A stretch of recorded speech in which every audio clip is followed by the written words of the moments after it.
All right, so first up in our line of character reviews. So we went through what you can do on your turn order for any character. Now we're going to get more into a deep dive into each character and what they can do. In this case, we're going to start with Japaco, who's our Fallen Aasimar level 3 assassin rogue. So Japaco, this one's for you. We're going to take a look at your character sheet and just kind of review all the different things you can do, maybe get some clarification on some of the rules and mechanics on how some of those skills and features work. So without further ado, let's jump right into it and we'll get started.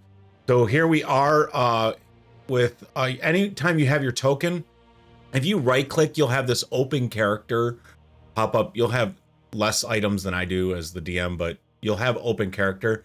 That'll open your character sheet, but you can also just alt and double click. Either way, you can get to your character sheet, get to it. However you can get to it. But those I found to be kind of the easiest. You don't have to thumb around in the menu items over here to try to find, where your character is in the journal, right?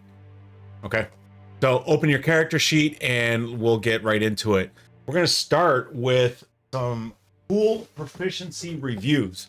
And I use Xanathar's Guide to Everything to do this. They give some advanced rule sets on how to use different tools and stuff. So while I'm getting into the actual page on this, we'll talk about thieves tools. Most of the time, thieves tools are used to unlock something, right? Or disarm a trap. You can also use thieves tools to set traps.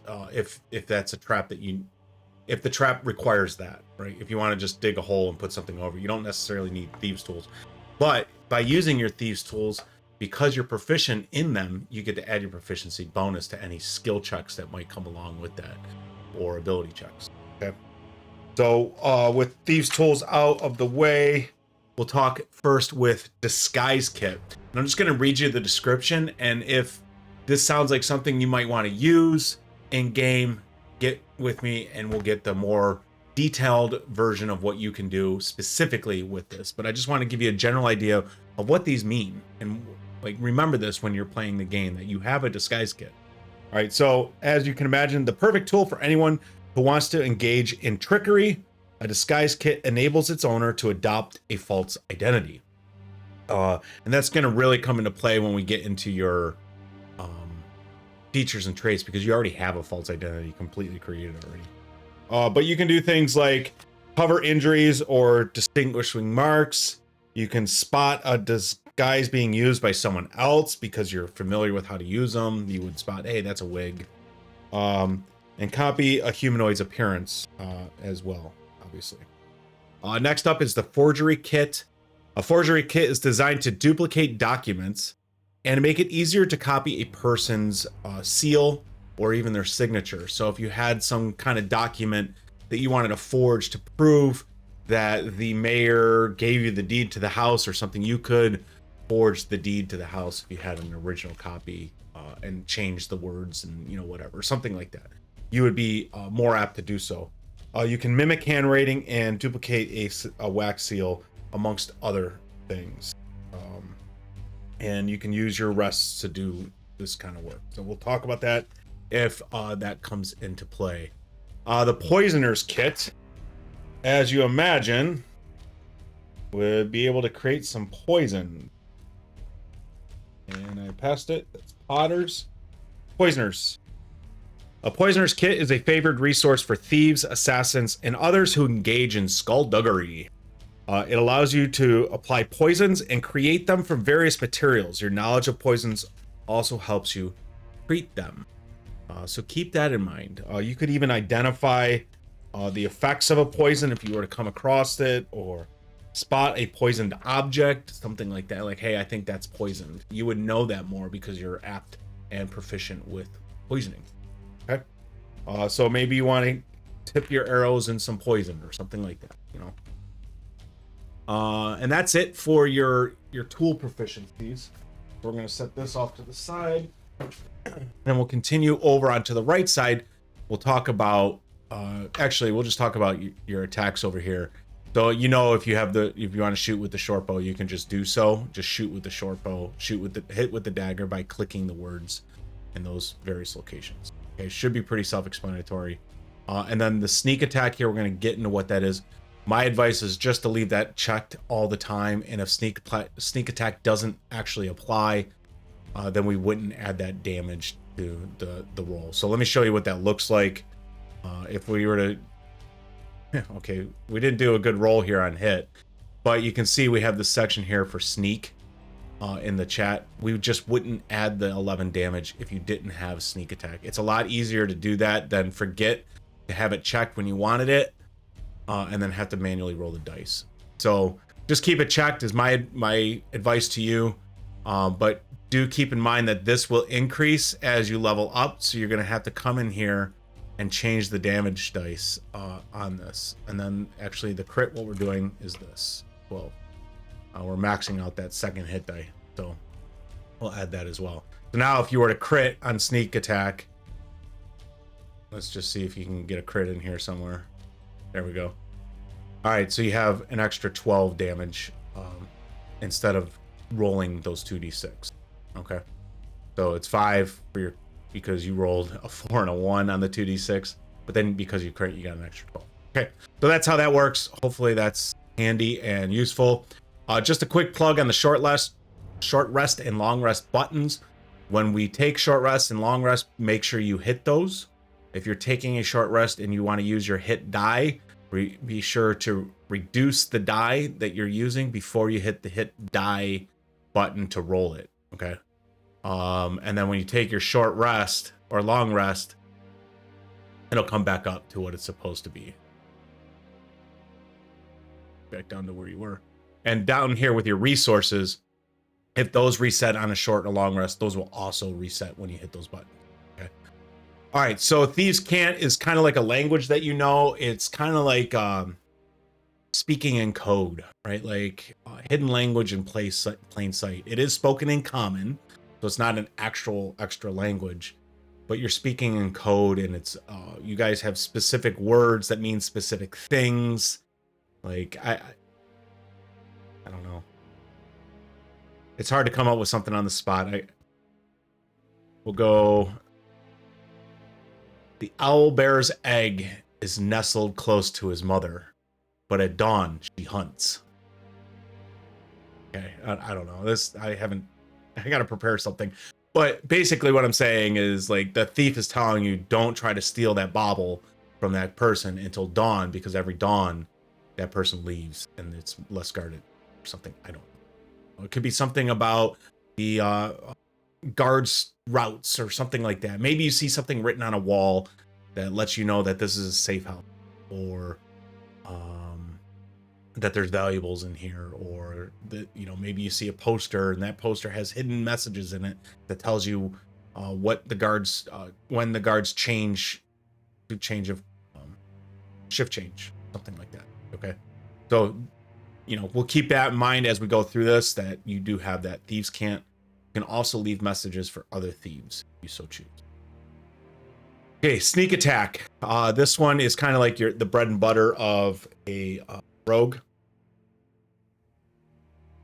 There's a few conditions that allow you to do that sneak attack damage, right? It gives you extra damage if these conditions are met. Okay? Conditions such as having an advantage on an attack roll. So if you have advantage, you get sneak attack damage.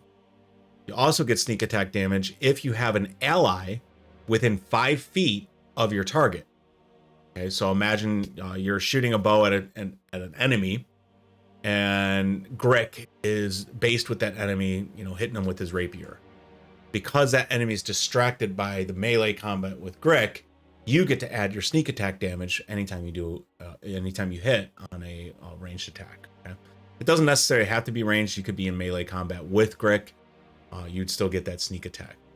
Doesn't mean you get advantage on the attack roll. It just means you get the extra damage. Okay. There is a few catches here, though. You cannot get sneak attack if you have disadvantage on an attack roll. So again, that creature is based with Grick and they're in melee combat, and you're going to shoot with a bow from far away, but you're so far away that you have disadvantage on the shot. Okay. So now you wouldn't get that sneak attack. or if the creature is in prone, like Brick knocks him down to the ground, and he's beating him with the rapier. Because he's prone and you're shooting with a ranged attack, you would have disadvantage, so you don't get the sneak attack. Okay. Things that give you advantage on attack rolls would be, we'll talk about this next, your assassinate skill. That could be part of it. If the creature can't see you but you can see them, you have advantage. If they have certain conditions like being paralyzed or incapacitated or something like that, you would have advantage on the attack roll and get to apply your sneak attack dice. So it's really kind of the bread and butter of the rogue. So hopefully that clears up any of the confusion that you may have had. Or if not, maybe that was just a review of what sneak attack does. Assassinate. Because you're an assassin rogue, you get the assassinate skill at 3rd level that allows you to have advantage on any attack roll on a creature that has yet to go in the turn order yet. So if it comes, let's say there's a goblin that goes, then you go, and then 3 other goblins. The goblin that went, you wouldn't get advantage on, but the other 3, you could choose which one of those you would have advantage on that. So the first turn in order, you get advantage on anybody that hasn't gone in combat yet, which is pretty cool, right? And if they're surprised, and you take the time to set up an ambush, and they're actually they fail any perception checks, and they get surprised, and they have the surprised condition, any hit is considered a crit hit. So you get advantage, and you get crit, and because you have advantage, you get sneak attack, and you get that, all the damage is, you get, because it's crit, it's double damage, double attack dice. So in an example where you have a short bow, that's 1d6 plus 3, okay, with sneak attack is 2d6. You have advantage, so you get the sneak attack, right? Let's say you crit, because you had advantage, you're more likely to crit. Then you do crit, so now you're doing 4d6, 6d6 of damage, basically, plus 3. So, it's pretty amazing. And speaking of having,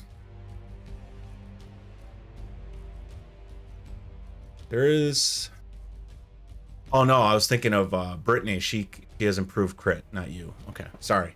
All right, so you have assassinate. Those are really where you're going to shine as a character, is sneaking up, taking the time to set up ambushes and surprising your enemies, and getting the drop on them and doing massive damage in that first turn of combat and knocking them out of the fight before they even get a chance to go. All right, dark vision. We've been doing this for a while, so it should be no surprise here, but you get darkness is considered dim light for you. Dim light is considered bright light. And anytime you're seeing, because of dark vision, you only see in grayscale, only in shades of gray. And that is only good for up to 60 feet. Okay. All right. And that doesn't include magical darkness, by the way.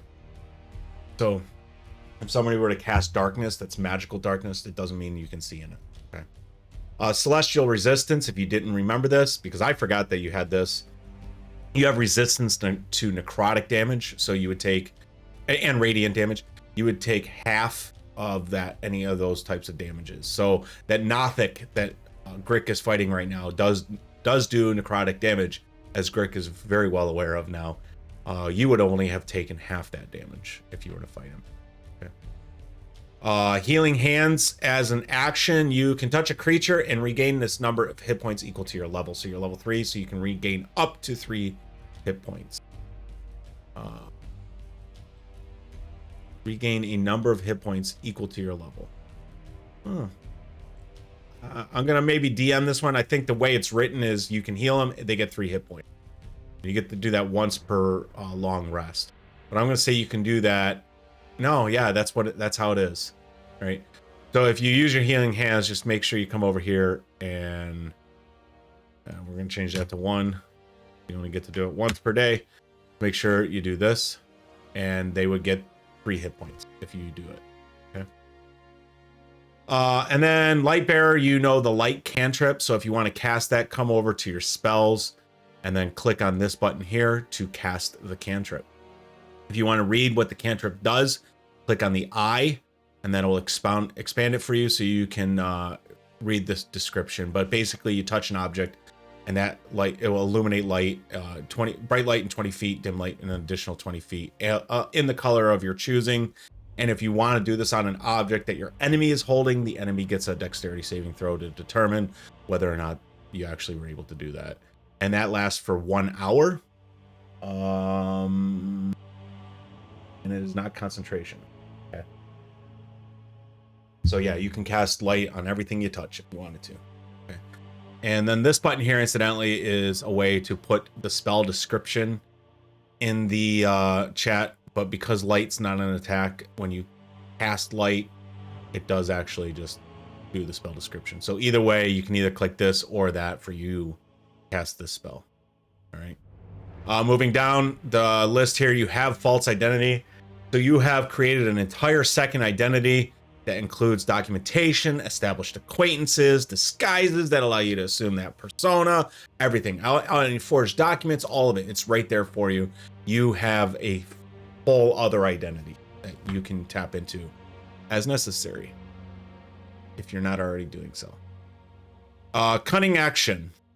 So this allows you to take the dash, disengage, and hide as a bonus action. You don't have to only take it as a bonus. You can still take those as an action, but not both in the same turn. So you can't dash as an action and then dash as a bonus action. Okay. So you could disengage as an action and then dash as a bonus action. Right? You could do that.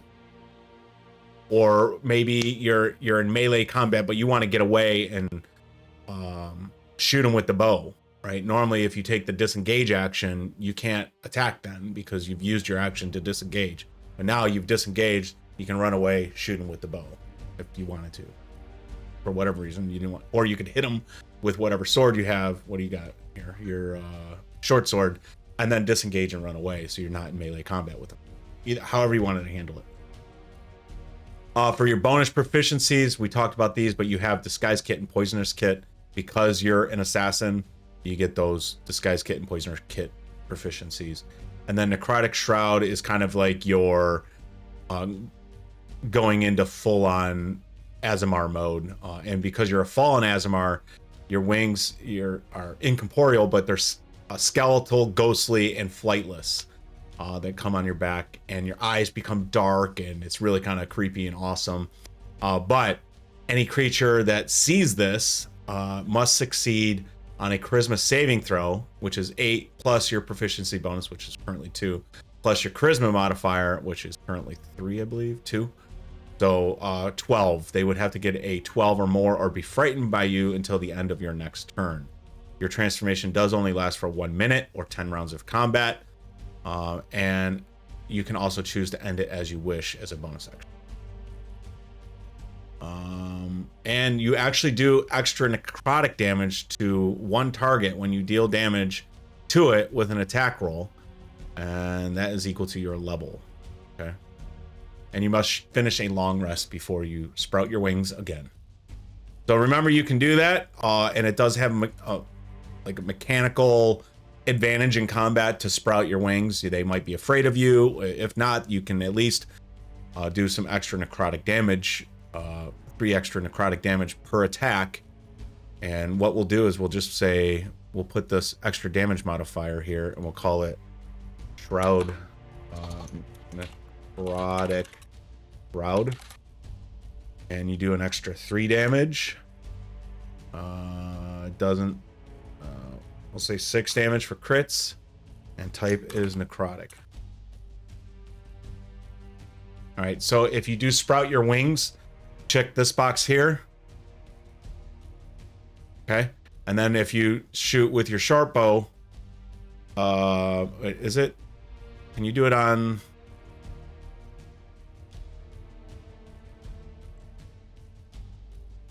Okay, attack or spell. It doesn't matter if it's whatever kind of damage you do, which is kind of cool. So let's say you were to hit, okay, you wouldn't have there, but you do an extra 3 damage right here for the necrotic. All right, Unfortunately, we can't separate that out. If you didn't have sneak attack, you'd have to uncheck that. Well, that's kind of, you know, that sucks, but whatever. So if you have it, check it. And if you didn't have sneak attack, we'll just, you know, do the math to figure it out, right? So in this case, we can just hover over it and just know that if you didn't have sneak attack, it's just 3 extra damage, not 11, right? So you would have 7 damage. Okay. So there you go. There's your necrotic shroud damage if you so choose to use it. So I believe that's everything for your character. Yours is pretty straightforward and a little easier mechanically to play, so not too much into it. But hopefully you learned something or clarified something, or if at the bare minimum, this was a good review of what you can do as your character and how to play your character mechanically, not in the RP sense, but mechanically. Just take a moment in between, before each session, kind of review your character and the things you can do, so it's up in your mind, so when we get into playing, you're remembering, oh, I forgot I do have that necrotic shroud, and I'm glad because I completely forgot about necrotic shroud, or the fact that I'm resistant to radiant damage, or, you know, whatever. All right, so I hope you enjoyed this, and I will see you guys in the next video when we go over, who's up next? Brittany. We're gonna talk about Brittany's character. So I'll see you guys there, and thanks for watching.